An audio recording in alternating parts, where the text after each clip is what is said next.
నారా లోకేష్ని నీకు నియోజకవర్గమే లేదు, నువ్వు నగ్గలేదు, నువ్వు పోటీ చేయటానికి అనడు అన్న వాళ్ళు ఈరోజు ఆయన చూసి భయపడుతున్నారు. అది ఎందుకంటారు అసలు? అంటే ఒక మనిషి ఒక కసిలోంచి పుట్టిన ఒక ఇది ఉంటుంది చూడండి. ఎందుకంటే ఆయన క్యాపబిలిటీ ఉంది, కానీ ప్రూవ్ చేసుకునే అవకాశం రాలేదు. అది ఎప్పుడైతే వీళ్ళు హేళన చేశారో, తండ్రిని అడ్డు పెట్టుకుని ఇది చేస్తున్నాడు అన్న మాట చాలా మాట్లాడారు.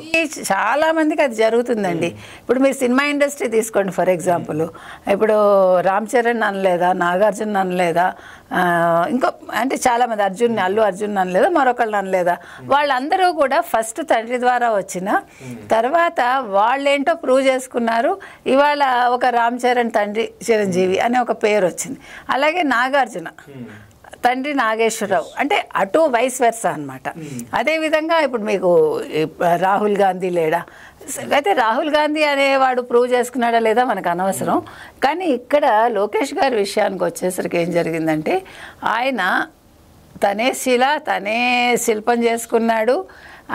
సో అందులోంచి ఆయన అన్ని తనకి తానే మలుచుకుని ఈరోజు ఆయన ఒక అంటే ఏమనాలంటే ఒక మోడిఫై అయిపోయి ఒక మెచ్యూర్డ్ ఇది పరిపక్వతతో ఇవాళ లోకేష్ ఉన్నారు. అందుకే ఇప్పుడు ఇంకొకటి ఏం చేశారంటే, లోకేష్ చేసిన ఒక మంచి పని ఏంటంటే, ఎప్పుడైతే తను మంగళగిరిలో ఓడిపోయారో, ఓడిపోయాక జగన్మోహన్ రెడ్డిలో పారిపోకుండా అదే నియోజకవర్గంలో తిరిగి వాళ్ళకి మంచి చేసి, అంటే పదవిలో లేనప్పుడు మంచి చేసి, తర్వాత వాళ్ళకి ఏం కావాలి తెలుసుకుని అవన్నీ నోట్ చేసుకుని, రెడ్ బుక్ అన్నారు చూడండి వీళ్ళ మొహం, వాళ్ళకి రెడ్ బుక్ అంటే తెలియదు. రెడ్ బుక్లో ఉన్నవన్నీ కూడా మీరు చేసిన చెడు కాదు, ప్రజలకు ఏం కావాలో ఆయన నోట్ చేసుకున్నారు. ఒక డైరీ మెయింటైన్ చేసి మళ్ళీ అధికారంలోకి వచ్చాక వాళ్ళకి స్థలాలు ఇస్తా ఉన్నారు, వెంటనే ఇచ్చారు. తర్వాత మంగళగిరిలో ఏం కావాలన్నా ఆయన చేస్తున్నారు. అంత మెజారిటీ రావడానికి కారణం పాదయాత్రలు ఇచ్చిన ప్రతి హామీని నెరవేర్చుకుంటున్న విధానం చూస్తుంటే, అంటే మీరు పాదయాత్రలు ఇవాళ అంబటి రాంబాబు మాట్లాడుతూ మేము లోకేష్ యువగళ పాదయాత్రకు మేము అడ్డు చెప్పలేదు, చంద్రబాబు నాయుడు గారిని మేము ఇబ్బంది పెట్టలేదు, అన్ని అబద్ధాలు మాట్లాడాడు. మీరు అసలు లోకేష్ గారిని ఎంత ఇబ్బంది పెట్టారు, చంద్రబాబు నాయుడు గారిని ఎట్లా మీరు అరెస్ట్ చేశారు? స్టార్టింగ్ రోజు నుంచి ఎక్కడైతే పాదయాత్ర మొదలు పెట్టారో ఆ రోజు నుంచి పాదయాత్ర పూర్తయ్యే వరకు వాళ్ళు పెట్టిన ఇబ్బందులు, ఆయన మాట్లాడతాకి స్టేజ్ వేస్తే స్టేజ్ తీసేవారు, స్టూల్ తెచ్చుకుంటే స్టూల్ కూడా లాక్కునే రోజులు ఉన్నాయి. మీకంత గతి లేని మనుషులు మీరందరూ, ఎంత గతి లేదంటే స్టూల్ కూడా లాక్కున్నారు. అంటే మీరు ఏదో అంటారు చూడండి, అరచేయి అడ్డు పెట్టి సూర్యుడిని ఆపలేరు, అలాగా మీరు చేసిన చెడు ఆయనకు మంచిగా పరిణమించింది. అది ఎప్పుడు కూడా మనలో టాలెంట్ ఉందనుకోండి, ఆ టాలెంట్ వెలికి రావడానికి మనకి ఒక అవకాశం రావాలి. అలాంటి అవకాశాన్ని వీళ్ళే కల్పించారు కాబట్టి దాన్ని ఆయన యూటిలైజ్ చేసుకున్నారు. అక్కడ లోకేష్ గారు సక్సెస్ వచ్చింది. ఇంకొకటి ఏంటంటే, ప్రతి ఆపర్చునిటీని ఆయన ప్రతి అవకాశాన్ని తనకు అనుగుణంగా మలుచుకుని, అంటే ప్రజలకు ఏం కావాలి ఒక్క దృష్టే పెట్టుకున్నాడు ఆయన.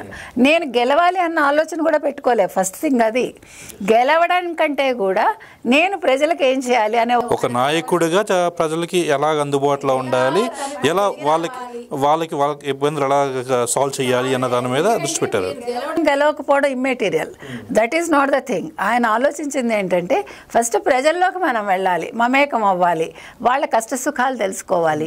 సో తన పరిధిలో తను ఎంత చేయగలరో అంత చేశారు మంగళగిరికి. అంటే తను సొంతంగా చేశారు, not as an MLA or MP, తను సొంత నిధులతో చేశాక ఆయన దాని ఫలితాన్ని అందుకున్నప్పుడు ఆ ఫలితం చాలా తీయగా ఉంటుంది, చాలా ఆనందంగా ఉంటుంది. అది ఎందుకంటే అది కష్టంతో వచ్చింది.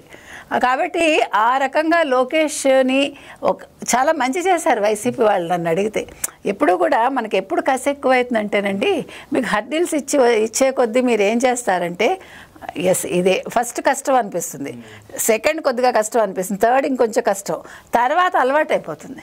ఓకే ఇంకేమి ఇస్తావు, ఇంతేనా ఇచ్చావు అనిపిస్తుంది మనకి. సో నువ్వు మైక్ లాక్కున్నావా, అక్కర్లే అనే గొంతు చాలు నాకు అనే మనలో మనకి ఇంకా కాన్ఫిడెన్స్ పెరుగుతుంది. సో ఆ రకంగా ఇవాళ లోకేష్ మాట తీరు కాదు, మనిషి కాదు, అసలు తన విధానం చూస్తే మనకి ఆశ్చర్యం వేస్తుంది. నేను గతంలో కూడా చెప్పాను, ఒక ప్యూపా నుంచి ఒక సీతాకొక చిలుక ఎలా వస్తుందో ఆ రకంగా లోకేష్ గారు తన్ని తాను మలుచుకుని ఇవాళ తను ఒక మంచి నాయకుడిగా ఎదిగారు. 2029 లోకేష్ దేనండి, మళ్ళా మన లోకేష్ని అప్పుడు ముఖ్యమంత్రిగా, అంటే ఫస్ట్ చంద్రబాబు నాయుడు గారు ముఖ్యమంత్రి అయినా తర్వాత పగ్గాలు అందుకునేది ఖచ్చితంగా లోకేష్ గారే. ఆయన హేళన చేసిన వాళ్ళ నోరులే మూసేలాగా ఆయన శిల్పాన్ని ఆయన చెక్కున్నారు అంతే. రైట్ అండి. Thank you.